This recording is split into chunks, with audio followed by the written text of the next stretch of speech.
get into why the coaching change happened. Brent Venables explained a little bit more as to his rationale for the move coming up next here on Locked On Sooners.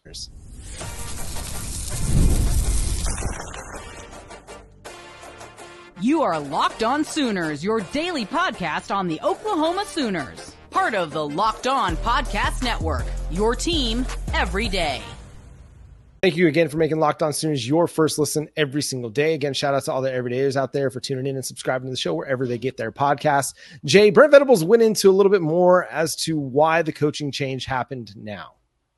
Yeah, and he talked about how, we're not playing winning football, and this is not the historical thing for Oklahoma. And he even talked about how he hurt for the fans and they deserve a much better product. And so with him, it was something he was thinking about and considering for a bit. And then as things just snowballed at South Carolina, it was one of those, we've got to move forward with something else. And so they have a lot of trust in Joe Jon Finley coming in as the play caller. They gave that to him mainly because Kevin Johns, it appears he was doing a lot of advanced scouting and working closely with Brent Venables on the defensive side, and still working with the quarterbacks, but not as hands-on. He was working with the quarterbacks, but not doing, specifically only QB, workouts. So his focus was advanced scouting, helping with the defense and stuff, in which we saw how good the defense has played this year. Now he gets to work only with the quarterback and work with Joe Jon on making full game planning. That's what he's going to do exclusively. And it makes sense today, John, if you really think about it. Joe Jon's the one that knows the playbook. Jackson Arnold came here, on that Levy offense, and he's a Levy guy. I mean, he coached at Ole Miss, so there's similarities to what Lane Kiffin there that's been sprinkled in. So because of that, it feels like having Joe Jon run the offense and pick better plays and collaborate with his teammates should be able to help us. I know we haven't gone all the way through our playbook, which a lot of fans are like, why are we running the exact same plays? Well, probably not. I mean, but you did see some plays with success, and it's kind of coincidental that Joe Jon was up in the booth, and we started to see a little bit of differences when it came to some of the plays. Some of them, not all, but some. Yeah, they probably won't ever say if Joe Jon took over the play calling duties at some point in the South Carolina game or not, but my conspiracy theory is at some point he did. And that's why you started to see them move the ball a little bit more and have some more success in the passing game. But, again, it wasn't completely on Seth Luttrell because of the deficiencies in the personnel on the field. At the same time, it never felt like he adjusted for his personnel, if that makes sense. Yeah. Everybody's highlighted it. The broadcast did, every podcast has at this point, we have, but using your tight ends that can't block to block 2 future first round draft picks on South Carolina's defense is just not smart ball. And Brent Venables mentioned that he'd been kind of thinking about making a move for some time. He was trying to give it time to correct itself, but ultimately felt this was the best decision for the program and for the future of the program. And I got to think that part of it is what happened in the South Carolina game, where they made very few adjustments to try to take Dylan Stewart and Kyle Kennard out of the game. Yeah. And again, using 2 of your worst blockers to block those guys is not a good idea. And it's a recipe for disaster. And honestly, we always talk about fireable offenses.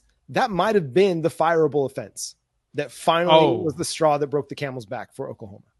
The moment that you decided to put your tight ends against Kyle Kennard and Dylan Stewart, in which, like you just said, Kyle Kennard's a first-round pick as soon as he's eligible. Yep. Dylan Stewart could end up being the number 1 draft pick in a draft that has a weak quarterback draft, right? If true freshmen could announce for the NFL draft, he's a first-round pick this year. 50 pick, easily, probably a first-rounder.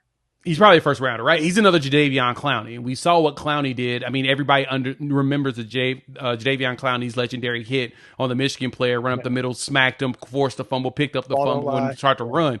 Yeah. All in one swooping move, just leveled the dude and picked up the ball. Yep. That's what Dylan Stewart can do. And Dylan's an edge. And so when you watch the way they bend and get around tackles, you should understand that you can't have a tight end there to block him. You have to have a tight end to clip him, to slow him down, so that your quarterback can get rid of the ball. Right. Don't max protect with those guys. If you max protect, bring those guys into the middle and let your tackles go out wider and force them to try to go through like 13 guys. But at the same time, the bigger problem is they're still that good. You got to make an actual pocket to walk up in. So the making this change now, 5 games left, you're basically letting your guys audition. Now we can see if you're worthy or not. Don't worry, they're going to do a national search. Now, granted, John, me and you talked about this in the green room. If we go out there and we put up 400 or 500 yards total offense, start scoring 40 points again, it's going to be questions. But I promise you this, they still going to do that national search. Yeah. I don't believe that they would even hesitate on, there will be a hesitation on, well, I don't think we should. No, I think they'll be like, no, we're going to still do the search. But everybody's going to get the opportunity. Yeah, and I think that's where Joe C will step in to help Brent Venables make a more reasonable choice, as opposed to making what was the continuity choice? Seth Luttrell was the continuity choice. But again, it's a dude that had success at several stops along the way. So it wasn't like you're taking somebody who never coordinated an offense and wasn't good at other places. He was solid and good at times. It was just the continuity choice. They didn't really take the time to go out there and search. And there's going to be a lot of really intriguing names that Oklahoma will pursue, or at least look into. And Joe Jon Finley might be one of those names that gets an opportunity to make his pitch for the job. But a lot of that's going to depend on how these final 5 games go. Even if they don't average 450, 500 yards a game and 40 points a game, but they're much more competitive and they are starting to put up 25, 30 points a game, and Jackson Arnold's looking like a former 5-star quarterback and someone that you can build around for the future, that's going to be enough to get him in consideration. It might not be enough to get him the job, but it'll certainly get him consideration for the job. But it's going to be a big, big offseason regardless, because whatever Brent Venables decides to do will likely determine the future of Oklahoma football for years to come.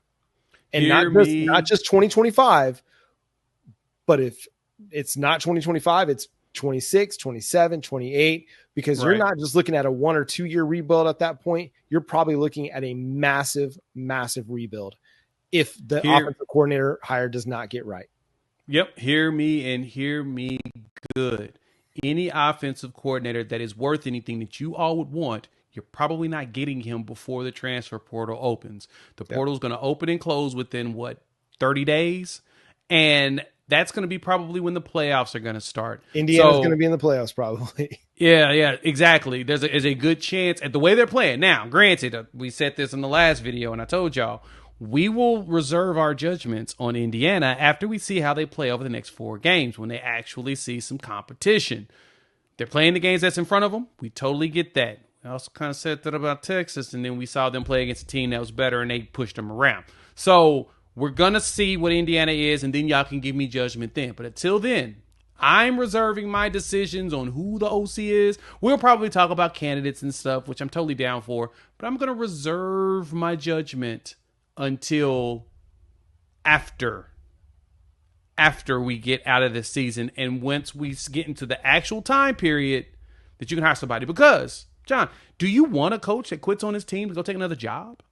Like, who wants a coach that would do that? Nobody wants a coach that's willing to quit on their players, especially if they're going to, potentially to a really good bowl game, or if they're potentially in the playoffs. You don't. Yeah. And most likely, we're going to chase after dudes that are playoff bound. Yeah, that or, a Brennan Marion, that former head coach. UNLV, I mean, he could be somebody that is on the short list. He could also be in the playoff.